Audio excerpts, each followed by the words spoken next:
नमस्कार, मैं doctor Jagatpal Singh, head of department general surgery, पुष्पांजलि हॉस्पिटल आगरा। आज आप सब लोगों का स्वागत करता हूं।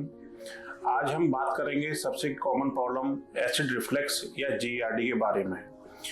यह एक कॉमन प्रॉब्लम है, पर कभी कभी लोगों को पता नहीं चलता है और इसकी वजह से कई बार नुकसान हो जाता है या पेशेंट बहुत दिनों तक परेशान रहता है। इसका पहला पॉइंट है कि एसिड रिफ्लेक्स या जीईआरडी होता क्या है।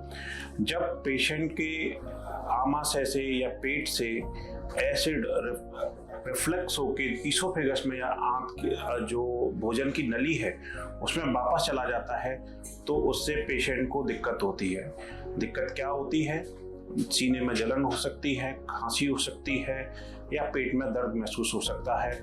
ऐसी कंडीशन को हम जो है एसिड रिफ्लेक्स कहते हैं। ये अगर हफ्ता में एक बार हो, दो बार हो तो ठीक रहता है। अगर दो बार से ज्यादा हो रहा है तो आपको जो है जीईआरडी की प्रॉब्लम हो सकती है।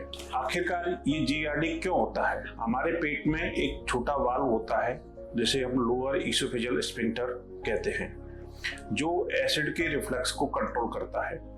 जब कभी इसका जो वाल्व है प्रॉपरली काम नहीं करता है या ढीला हो जाता है तो क्या होता है, या समय पर नहीं खुलता है, तो जो एसिड है पेट के अंदर से नली के अंदर या ईसोफेगस के अंदर जाता है और वहां पे इंजरी करता है। इस कारण जो है ये एसिड रिफ्लेक्स होता है। अगर ये एक आध बार होता है तो कोई बात नहीं है, अगर बार बार होता है तो आपको डॉक्टर से मिलना चाहिए। और बहुत सारे ट्रिगर फैक्टर होते हैं, जैसे कि आपका खाने का जो प्रॉब्लम हो सकता है, जैसे आप चिकना ज़्यादा खा रहे हैं या आप कॉफ़ी ज़्यादा पी रहे हैं या स्मोकिंग कर रहे हैं, तो ये सारे ट्रिगर फैक्टर की तरह काम करते हैं जो हमारे वाल्व को अपना प्रॉपर मैकेनिज्म से काम नहीं करने देते हैं और हमारा जो एसिड है पेट का वो ऊपर रिफ्लेक्स होता है। अगर किसी पेशेंट को एसिड रिफ्लेक्स है या जीईआरडी है तो वो क्या कर सकते हैं? ऐसी कंडीशन में पेशेंट खाने का ध्यान रखें, स्पाइसी कम खाएं, तला हुआ कम खाएं, जो कोल्ड ड्रिंक्स हैं उनका इस्तेमाल कम करें, अगर स्मोकिंग करते हैं तो उसको छोड़ दें।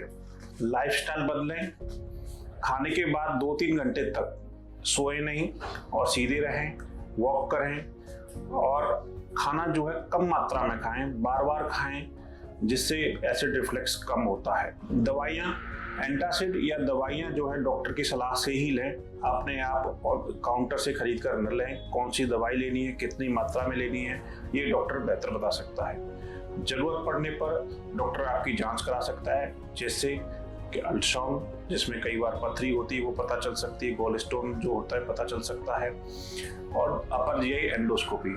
कई बार छालों की वजह से आंतों में एवं ईसोफेगस में इंजरी हो सकती है, जो सिर्फ अपर जीआई एंडोस्कोपी से डायग्नोसिस हो सकती है। अतः अपनी बीमारी को डॉक्टर की सलाह के साथ ही उसका इलाज करें, अपने आप न करें। आज की बात का टेक अवे मैसेज ये है कि एसिड रिफ्लेक्स कॉमन है, पर इसे नजरअंदाज न करें। इसका डॉक्टर के पास जाने से प्रॉपर ट्रीटमेंट हो सकता है और आप कॉम्प्लिकेशन से बच सकते हैं। तो दोस्तों, आज के लिए इतना ही। कल बात करेंगे नेक्स्ट टॉपिक पर।